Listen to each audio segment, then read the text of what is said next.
السلام عليكم متابعينا الأعزاء، شلون الصحة؟ إن شاء الله الجميع بخير.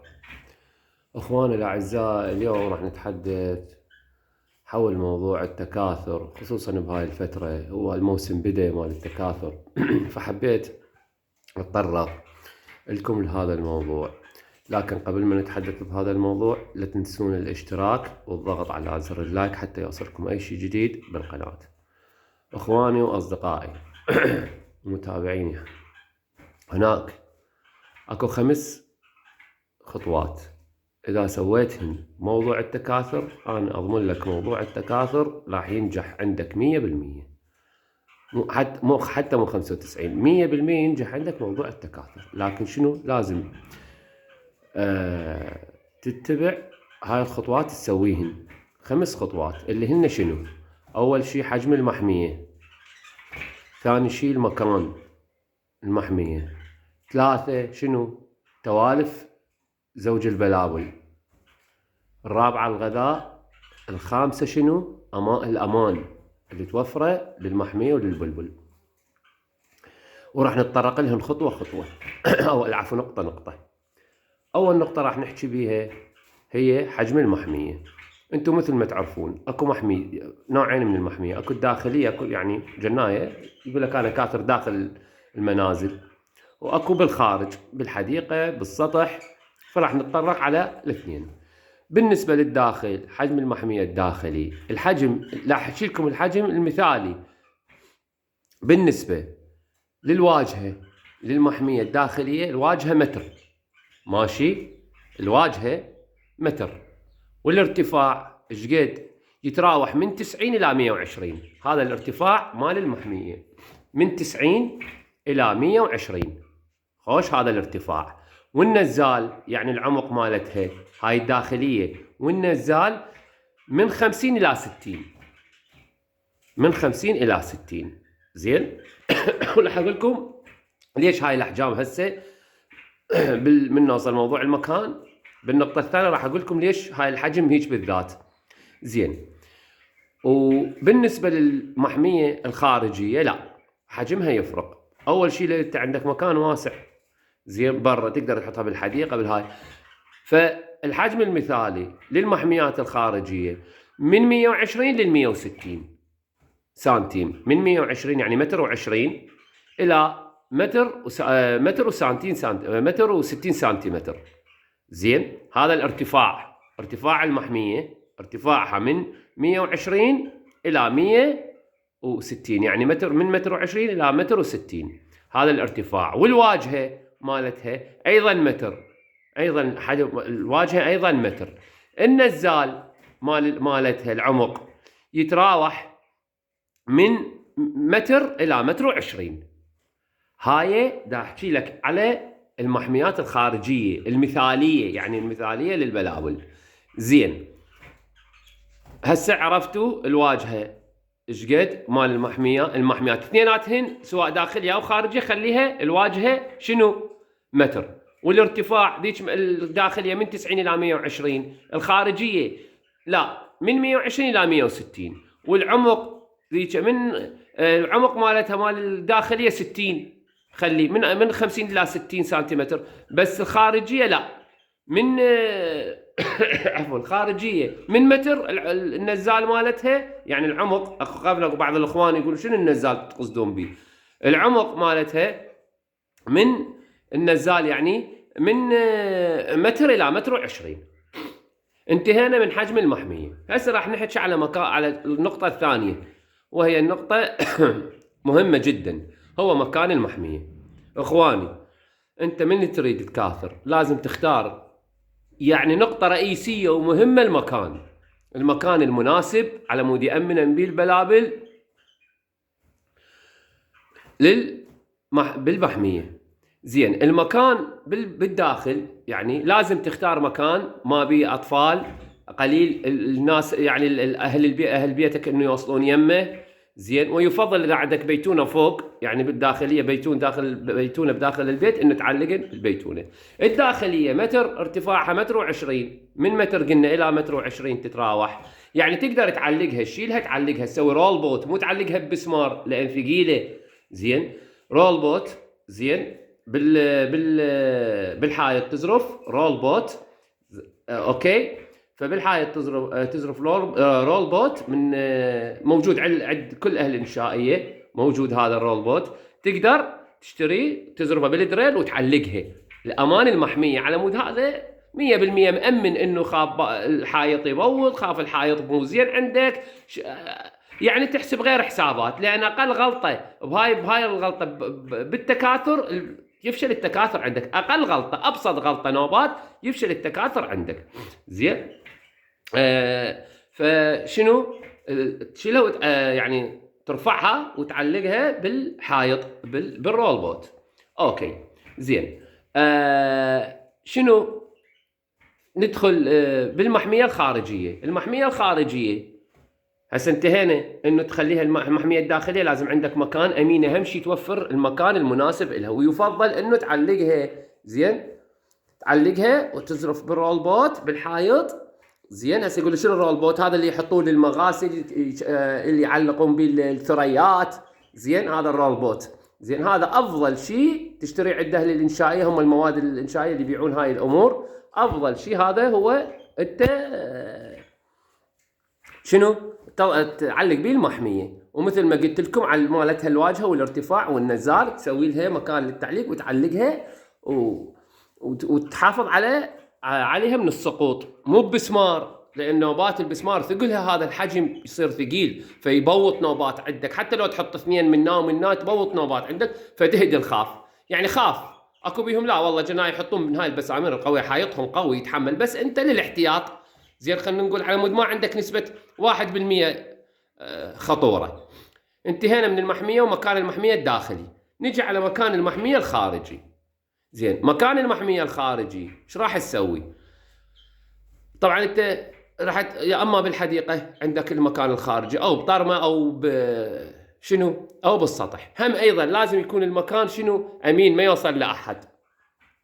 يعني شنو من العائله، انت ما تتقرب له هوايه. زين، على مود تامن البلابل بيه، تامن المكان وما حد يضايقها للبلابل اثناء التكاثر، فتره التكاثر، وخصوصا من تضع الانثى البيض والافراخ. فانت لازم توفر هاي الشغله. زين، شلون راح يكون مكانها؟ مكانها عكس يعني الواجهه، الوجه مال تشوف لك المكان. اذا تتذكرون الفيديو قلت لكم مال تشميس البلابل، قلت لكم تحطون الابراج. زين، اللي ما شايف الفيديو هذا خليه يرجع، طريقه التشميس مال البلابل. اذا قلت لكم تحطون الاقفاص شلون بوجه الشروق وظهرهن على الغروب. زين، يعني تصير الواجهه مال المحميه شنو؟ واجهه المحميه عكس الغروب، بحيث من تشرق الشمس تصير بوجههن، ومن تصير عاموديه السقف راح يحميهن. طبعا انت راح تحط سقف خشب فوقاهن. زين، فشو تخلي من تغرب الشمس راح تصير بظهرهن الغروب. هذا اهم نقطه تركز لي عليها، اهم نقطه تركز عليها بشنو؟ بموضوع بمكان المحميه، انه وجه المحميه يصير مقابل للشروق مال الشمس. عمود من تطلع الشمس، من تطلع تدري بها مو قويه، خصوصا احنا عندنا بالصيف الشمس عندنا كلش قويه من تصير عاموديه. فمن تطلع شلون راح تصير؟ راح تصير بوجه المحميه، راح تضرب المحميه. زين، الشمس يعني الشمس تصير مو قويه. زين، من تطلع خصوصا من تطلع بالشروق. ومن راح تصير عاموديه تحتياد بغلفه السقف بخشب، فما راح ينزل عليهن مباشره الضوء. ومن تغيب هو الشمس راح تكسر الشمس ايضا بعد، يعني ما يحتاج ان الضوء، يعني الشمس راح تكون بسيطه عليهن من راح تكسر، فيشمسن بشكل صحيح. هذا مكان المحميه. ومثل ما قلنا اتفقنا شنو هو؟ انه يكون مكان معزول بعيد عن الماره يعني مال اهل البيت، مرور اهل البيت. ما يكون لازم من يمهم كل ساعه واحد رايح، والبلابل تكون مأمنه بهذا المكان هذا المناسب لهن. زين، خلينا شوي نتحدث قبل التفاصيل داخل المحميه بالاثنين، سواء الداخليه او المحميات الداخليه او الخارجيه. انت من راح تجيب لازم توفر شغله، تدري انت الباب راح تسويها كبيره.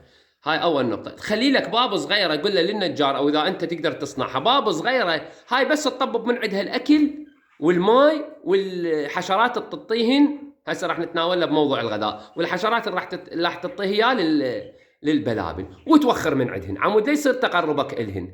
زين، فلازم لي جوا تخلي لك مو الباب الكبيره الرئيسيه، تخلي بابين من ضمن الباب الرئيسيه، الباب الرئيسيه تنفتح كبيره تصير، والباب الصغيره راح تصير لي جوا تعطي شنو تعطي من عندهن الاكل، باب صغيره تصير تعطي من عندها شنو الاكل دخل الاكل داخل المحميه، تعطي الاكل داخل المحميه. اوكي. وتخلي اذا يعني كون نسوي ابواب من يم العشاش. زين، كم عش تخلي بالمحميه؟ انا انصحك من 2 إلى 3. انصحك نصيحه، دير بالك تخلي اخي العزيز تخلي عش واحد، من 2 إلى 3. راح تقول لي ليش؟ راح تسال سؤال اساسا اخواننا مثلا بالتعليقات راح يقولوا لنا ليش. انا اجاوبكم، راح اجاوبكم ليش تخلي 2 أو 3. اولا الانثى اثناء موسم التزاوج، زين، فش تسوي انت اثناء موسم التزاوج؟ الانثى ايش راح تسوي؟ اثناء كل 15 يوم راح تقوم تجهز. زين، هاي اذا جواها فراخ ومبيضه، زين، ايش راح تسوي؟ راح تتخلص، اما تنفر البيض او تذبه فراخها تتخلص من عندهن على مود ترجع تبيض بالمكان، لا. بس اذا عندها عش لاخ راح تروح تنام بذاك العش. زين، بذاك العش الاخ، ما تجي على هذا العش مالتهن، وتختار هي عش من العشين الثانيات، لان البلبل طير مزاجي، خليها ببالك، يجوز تحط له عش يجوز ما يعجبه، زين، او ما يلفه صحيح، او الى اخره. هواي اكو امور هسه ان شاء الله بالمقاطع الفيديو القادمه راح اتحدث لك عليها. زين، تمام. فهاي التفاصيل، اهم التفاصيل اللي تركز عليها شنو؟ لا تنسى هالعشاش تخلي لك 3 عشاش من 20 إلى 3، حتى شنو الانثى ما تنفر بيضها وما تأذي افراخها من تجهز، لان هيك كل 15 يوم الانثى تجهز للتزاوج، يعني تجهز نفسها للتزاوج. فشو تسوي؟ تتخلص يا اما بعد تنفر البيض، زين، او شو تسوي؟ تتخلص من افراخها. فانت اذا عندك يعني هاي المحمي عندك 3 عشاش حاط او 20 من 20 إلى 3، اوكي. فشو تسوي؟ هي راح تروح تبيض بذاك العش الثاني، ما تأذي افراخها. ويفضل انت، هاي نقطة رئيسية انتبه لها اخي العزيز، اخواني انتبهوا، انا من دا اعطيكم معلومة ثقوا، ما دا اعطيكم اياها عن فراغ، يعني المعلومة دا اعطيك اياها رايح مستفسر من عندها وشايفها بعيني، عند جناية كبار يعني ترى اكو ناس يعني عمالقة بهاي الامور، بس ما تنشر، ترى ما تنشر وما يصورون مالتهم التكاثر، بس هم عمال يعني هذول كلهم بدي تشوفهم باليوتيوب يجوز يتعلمون من عندهم. فأنا أروح على هذول الناس وأجيب لكم هاي المعلومات وأشوف بعيني، يعني أنا شايف بعيني شنو اللي يصير، معلومات عملية أشوفها بعيني. فأنت أكو نقطة رئيسية، لا تخلي البلابل تعبر ال10 أيام جوا أمهن، من 9 إلى 10 اسحب الأفراخ، ماشي؟ نصيحة من 9 إلى 10 أيام لا أقل، يعني 6 أيام أو 7، لا من 9 أيام، من 8 أيام خلي أقول لك هي هم يقولون 9 إلى 8، أنا شفتها من 8 إلى 10 أيام، لا تخليه تعبر فوق ال10 أيام، واسحبه للفرخ من جوا أمه، وأنت قوم زق بيه بالسريلاك وغير السريلاك هاي الموجودة بالسوق، مواد الغذاء مال الأفراخ، أشياء راقية جدا موجودة. اتفقنا. هسه نجي على موضوع، خلصنا المكان مال المحمية، خلصنا نقطتين هسه، شنو هن؟ الحجم والمكان، حكيت لكم اياها. النقطة الثالثة شنو؟ توالف البلابل، هاي النقطة جدا رئيسية، لازم تتأكد من انه الانثى والفحل متوالفات بيناتهن، مو تجي والله هذا نثية 100% متأكد من عندها وهذا فحل وتفكهم بالمحمية، زين، ترى يصير بيناتهن عرك، زين، يصير بيناتهن عرك اخوان، وما يتوالفن ابد. والفحل ترى اذا ما رغب النثية او النثية ما رغبت الفحل نفر من عندها بعد مستحيل يزوجها، مستحيل. زين، راح تقول لي زين انت شلون؟ انا اقول لك شلون، سهل. تجي تفتح الفحل بالمحمية، والانثى وين تخليها بقفص صغير وتطببها بداخل المحمية، تفتح الباب الكبيرة مال المحمية وتدخلها بداخل المحمية، زين. هذا الفحل راح يقوم ينزل على البرج مالتها، راح يصعد، طبعا انت موفر للفحل اكل والغذاء بداخل المحميه وبهذا القفص الصغير اللي راح تجيبه للانثى، تحطه بيه مي واكل وتخليها بيه. زين، يومين 3 حتى اسبوع من تشوفه قام ينزل عليها وما يتعارك وياها. افتهمني، هاي النقطه رئيسيه ترى. من تشوفه راح ينزل عليها ويقوم ما يتعارك وياها، يم البرج يلعب يم البرج مالتها، ويجوز حتى من ورا البرج يفاللها، راسا افتح لها الباب طلعها اشبرها وياه، راح يتوالفن. زين، راسا هن بعد يتوالفن. زين 100% راح يتوالفن. خوش، وراح يتم التزاوج بيناتهم، ويتم وهي الانثى راح تضع البيض والافراخ وينجح عندك التكاثر. انتبه لي على هاي النقطة، راح اعيد لك اياها. لا تفتح الانثى او الفحل رأسا واحد ويا الثاني اذا ما توالفهن 100%. تدرون اكو جناية شي يسوون؟ يجيبوهن قبل موسم التكاثر. قبل موسم التكاثر وش يسوون؟ يفكوه، يخلوهن سوا قبل موسم التكاثر، برج يم برج، قفص يم قفص، ويخلوهن يوالفن الانثى او الفحال بحيث يتخاون كل شيء، يعني يوالفن بيناتهم. بعدين شو يسوون؟ من يجي موسم التكاثر، قبل موسم التكاثر بشهرين يجيبوهن يقربوهن واحد على الثاني. زين، ويخلوهن واحد يم الثاني. بعدين شو يسوون؟ يفتحوهن بالمحميه والفات 100% قبل التزاوج ينجح عندهم. فانت شو تسوي؟ هسه انا ما دا اقول لك جيبهن قبل هذا. جيب الفحل فكه بالمحميه، والانثى جيبها حطها بقفص، لا تفتحها راسا، حطها بقفص لد اسبوع 10 ايام. من تشوفه تباوع عليه تراقبه من بعيد. زين، تشوفه راح يقوم ينزل على القفص اللي انت مخلي بيه الانثى. زين، راح يبدي تقوم يلعب، يعني يلعب يم القفص، ما ادري شو، يوقف قدامها يزاوف عليها وهي متزاوف له، هاي افتحها، يجوز حتى يفللها من ورا هذا. فشو تسوي؟ تفتح لها الباب. هاي عندك الامر راح ينجح 100% التزاوج مالتهم. وتاكد من انه هو فحل. يعني اذا انت ما تعرف، خلي اكو جنايه يعرفون، اسالهم قول يابا هذا فحل وهاي انثى، تاكد من عندها. زين. اوكي اتفقنا. نجي على الموضوع الثالث، هو الغذاء. عفوا، الموضوع الرابع شنو هو الغذاء. حكينا عن الحجم والمكان وتوالف البلابل. هسه الغذاء انت لازم توفر حشرات.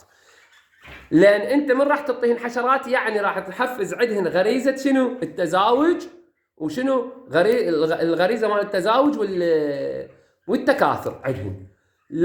لازم توفر حشرات. راح تقول لي شنو الحشره؟ حقول لك دود القبابي. ركز علي، دود القبابي الحي، وموجوده، لا تقول لي مين اجيبها، موجوده الصفحات على الفيس، بس اكتب دود قبابي حي، موجوده واسعارها جدا رخيصه، جدا رخيصه. دود القباب الحي لازم توفره. واكو حتى عندنا بعض الجنايه هم دا ينتجوه، يعني يجيبون اليرقات وهاي، يعني هم دا ينتجوه. زين، ودا يبيعون. وخير انه لا تقول لي ماكو صعبه ابد، لا تحكي هذا الحكي. يعني ما عندنا احنا هنا الحمد لله والشكر بالعراق بهاي الهوايه تطورت، كل شيء عندنا موجود ومتوفر ورخيص جدا. فانت شو تسوي؟ تجيب هذا الدود القبابي، تحط الانهياب ويا الخلطه ويا التمر ويا المي، تحط الانهياب كوس او مكانات انت راح تسويها مال المعالف داخل المحميه، راح تسوي لهن مكانات خاصه انت تحط لهن بيه. حتى مكان للسبح خلي لهن، زين، على مود السبحه اللي ضروري الهن اثناء من توضع البيض ماكو الانثى، تحط لها من جو الباب الصغيره اللي قلت لك عليه، تحط لها كاسه مال سبح، تنزل تسبح تنقع نفسها وتروح تنام على البيض، على مود تخلي بخار يدخل بالمسامات مال البيض، على مود يدخل للفرخ. زين، عمود الفرخ يطلع صحته كل الزينه. هاي نقطه انتبه عليها. مو والله نايمه على البيض ما اعطيها سبح، لا، لازم تسبحها. شوف، احنا موضوع ديجر موضوع، انا هذا الموضوع اللي تتطرق عليه بغير مواضيع، بس بغير مقاطع فيديو، بس قلت ما طول هسه جينا بيها. اخي العزيز، خاف يقولوا لك ما يصير تسبح، ما لك علاقه بالحكي، خذ حكايه من اخوكم. لازم تحط لها مي، راح تنزل تسبح الانثى وترجع تصعد على البيض مالتها تنام. انت توخر من عليه، شوفها راح تنزل تسبح، راح تصعد على البيض. هذا يقولوا لك البيض يتنقع العش، قول لهم ما لكم علاقه. هذا راح تسوي شنو؟ ترطبه للبيض، راح ينزل بخار من مسامات البيض الداخليه، راح ينزل بخار عليه راح يتولد بخار، من تنام عليه الانثى راح يتولد بخار. هاي قضيه علميه، يتولد بخار، الطير يتنفس اكسجين الداخلي بالبيضه، راح يطلع الافراخ راح تطلع بصحه جيده جدا. اوكي، هذا ما يخص الغذاء مالتهم. لازم توفر دود قبابي، لازم توفر دود قبابي وموجود. ولا تقول لي ما موجود بكثره، جدا كثره، توفره. تعطيه اياه بكاسه هم تحط لنا وتخلي اياه داخل المحميه. على مود تحفز غريزه التكاثر عندهن وغريزه التزاوج، لان هو البلبل بهيج اوقات راح تخرج الحشرات من الارض. احنا هسه راح تبدي تخرج الحشرات فيتحفز عنده التكاثر وتقوم تغذيهن للافراخ مالتهن. اضافه مو بس الحشرات تخلي الخلطه اللي تسويها او تشتريها والتمر وياهن. هاي 3 عناصر اساسيه، القبابي والخلطه اللي تسويها او تشتريها من هاي الباتيات الجاهزه اللي حكيت لكم عنها بالمقاطع السابقه، المشايف خلي يشوفها. وشنو اخر شيء اخر؟ شنو؟ التمر. زين، وقلت لكم المي متوفروه بالاسبوع مره واحده، بالاسبوع مره واحده تخلي الانثى تسبح، كلش مفيد إلها. اوكي، هسه هاي النقطه الرابعه انتهينا من عندها مال الغذاء. نجي على النقطه الخامسه، هي الامان للبلابل، وهاي النقطه جدا رئيسيه ولو توفر ذنيك كلهن ال4 نقاط. وهاي النقطه يعني تخفق بيها فما راح ينجح عندك التكاثر ابدا. امان البلابل، امان متعلق بشغلتين. اول شيء الامان من عندك انت شخصيا، لا كل ساعه رايح ومباوع بالعش، زين، وشايف الانثى تنام على العش، لفت عش باعت اكو بيض بالعش، ما لك علاقه. انت شلون تعرف؟ من راح تشوف الانثى نايمه هوايه بالعش اعرف انه اكل عش ببيض، انتظر. زين، انتظر لح تتفقس عندك هذا، لا تباوع. عود وراها اعرف كم بيضه مبيضه، شلون هاي ايش قد مبيضه، ولا تشوف اكو ناس يتقربون عليهن. زين، خاصه البلابل الوحشيه، خاف يغشك اكو ناس دي يصورون يتقربون عليهن بالهاي. ترى اكو كاميرات هاي دي يزرعوها من فوق المحميات، يعني اذا تريد تتعب وتربطها بالموبايل وتباوع. اذا تريد تسوي فشي يعني تستخدم التكنولوجيا بها الامر، شيء جدا موجود عندها للتصوير، كاميرات تصير صغار تحطها فوق الزرف مال المحميه من فوق التزرف تخلي. هاي اول شيء، لا تخلي حد يتقرب عليها، لا اطفال يلعبون يمهن وهوسه وهاي ابد نهائيا. انت لازم توفر هذا الامر، لازم توفر الامان الهن على مود امنا 100%. كل ما يكون مأمنات 100% كل ما يصير عندك التكاثر اسرع والتزاوج اسرع والتكاثر يصير اكثر عندك. يعني فرخا يصير عندك فوران بالتكاثر، كثره بالتكاثر، لان مأمنات بهذا المكان. النقطه الثانيه بالامان، احذر من 3 اشياء: الابو بريس والبزون والنمل. هذن 3 لازم تحمي المحميات من عندهن. البزون لازم ابد لا تخليه يتقرب، ترى اذا شافنا لو يدبج يشيت فوق المحميه، لو يجي يشيت عليه يريد يفتحها، انتهى بعد ما يصير عندك تكاثر الموسم كله الموسم اذا ضربتهم بزونه. زين، يعني مو تضربهم تهجم تاكل من عندنا، ياكلك من عندنا انتهى الموضوع، لا تهجم، بس تقوم تهجم على الباب مال المحميه، لو تصعد على المحميه انتهى عندك موسم التكاثر. لا بعد الانثى تنفر والفحل هم ينفر، انتهى بعد الموضوع. والنمل ايضا يخلي شو يسوي النمل؟ يخليها على العشاش، اذا صار بالعشاش لو بالاكل يصير شو يسوي؟ تقوم بعد ما تنفر البيض، تنفر حتى البيض. حتى هي ليش تنفر البيض تحافظ على فراخها، تشمرهن بغريزه من عندها انه تريد تخلصهن من النمل. لو الابو بريس فتشمرهن من عندها. زين، والابو بريس همات بس يشوف انه يجفلن من عنده، يقوم ياكل الابو بريس، ياكل البيض، خاف ما تدرون يجي على البيضه ياكلها الابو بريس، فيجفلن من عنده من هذا، وبعد ابد ما يتقربن على العشاش. فانت ذني تضبط المحميه، تقفلها، تراقبها من بعيد، مو اكو نمل. زين، وراح تعطيكم شغله ان شاء الله راح تتوفر عندي، ان شاء الله راح يجيبوا لي اياها ماده تحطها داير مداير المحميه. مستحيل ابو بريس، مستحيل يوصل يمك ابو بريس او نمل، يعني مجربيها. زين، ان شاء الله انا راح اوفر لك اياها خلال هذا الاسبوع الجاي ان شاء الله. وعدكم مقطع فيديو راح اجيب لكم اياه هذا المنتوج، واقول لكم منين تروحون تشتروه. زين، ولا دعايه له ولا عندي تعامل ويا الاشخاص دول، بس مجرد اريد اجيبه اوفر لكم واقول لكم اسمه واقول لكم روحوا اشتروه من هذا المكان. اتفقنا. مثل ما قلت لكم، الامان مال المحميه من 3 اشياء، من 4 اشياء، منك انت شخصيا واهل بيتك، زين، ومن النمل والابو بريس والبزونه، يعني القطه البزازين. اوكي، لا تخليها تتقرب هاي الاشياء. تضبط المحميه، تقفلها من الابو بريس، ترى الابو بريس يدخل من ابسط اشياء. زين، فتضبطها للمحميه ولا تخليه يدخل عليهن. والنمل ايضا تحافظ عليهن من عنده. اوكي، وشنو البزونه اهم شيء هاي النقطه، ابد لا تخليها تتقرب. يعني حاول ان تخليهن بمكان، حتى لو تخلي هيك اسلاك. انا اعرف جماعه حطوا اسلاك شائكه داير مدايرهن على مود لا تتقرب هاي سووا المحميات اللي بالسطح على مود لا تتقرب شو اسمه البزازين من عندهن. وهاي ال5 النقاط اذا سويتهن انا اضمن لك 100% راح ينجح عندك موسم التكاثر. وان شاء الله ما نسيت شيء، واذا اكو معلومه نسيناها نوهونا عليها عن طريق التعليقات، او اي استفسار عندكم خلوه عن طريق التعليقات، ان شاء الله احنا نجاوبكم عليه باي بخصوص هذا الموضوع. وتحياتي للجميع، ولا تنسون الاشتراك والضغط على زر اللايك، واتمنى ان تنشرون القناه.